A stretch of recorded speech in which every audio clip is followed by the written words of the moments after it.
¿Ha pegado la música, por favor? Yo voy a explicar qué estamos haciendo. Y tomar la pictura es recordando, ya es bien. Ok, lo que tenemos aquí es un motor que no tiene presión. What we have here is a engine that doesn't have any compression. So these heads are a singular unit. Pasarme la cabeza allá detrás de ti a su pie. Y voy a explicar qué tenemos. Okay, so we have this cylinder head. Usually it has a head gasket where the head separates here and there'll be a head gasket. But this Honda engine is a cast and then bored singular unit that doesn't have a head gasket. So there's the bore and it's complete all the way to the valves. And had it running rough, it was kicking pressure out of the fuel pump and it was blowing the fuel pump. So if you encounter that, watch the rest of this video.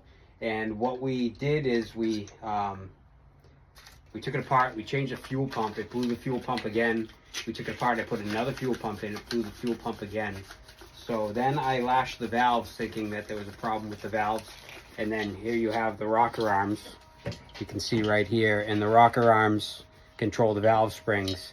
And my belief, we cleaned the valves inside and the valve seats, and they look great. They weren't scored. Cross hatching in the cylinder was still there. So we inspected all that. We lashed the valves perfectly to spec. I think it's like 12 thousandths or 8 thousandths, and put it all back together, and then it blew the fuel pump again. So I got to thinking, and I said to myself, maybe these valve springs distempered because it's an air-cooled engine. We use it a lot in the high summer. It gets covered in sawdust, yada, yada, yada. So I bought the new valve springs. We're going to put the new valve springs in. And then I also bought new piston rings. We're going to put the new piston rings in. And I believe that's going to solve the problem. Absent of that, it could be a cam problem where the cam, the opening and closing of the valves is retarded, so to speak.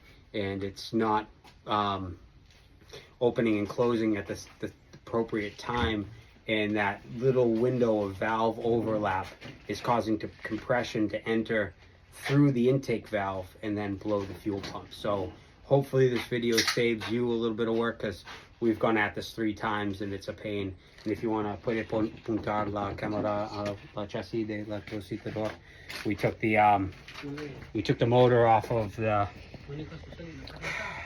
chassis here 3 times. So it's been a pain in the ass, and we literally have a log jam as a result of this. So gonna get this all back together, and then we'll do a little bit more work on this. I'm gonna add another fan to this external cooler that cools the hydraulic system. That wasn't getting hot, but I like to overdo things. So that's what we're gonna overdo this time. And then there's the cylinder head. You see it does not have a head gasket. So a lot of people will think that it's a head gasket problem. It doesn't have one, solid bore. So valve springs and the cylinder rings, that's what we're gonna do. And that's it. Have a good day.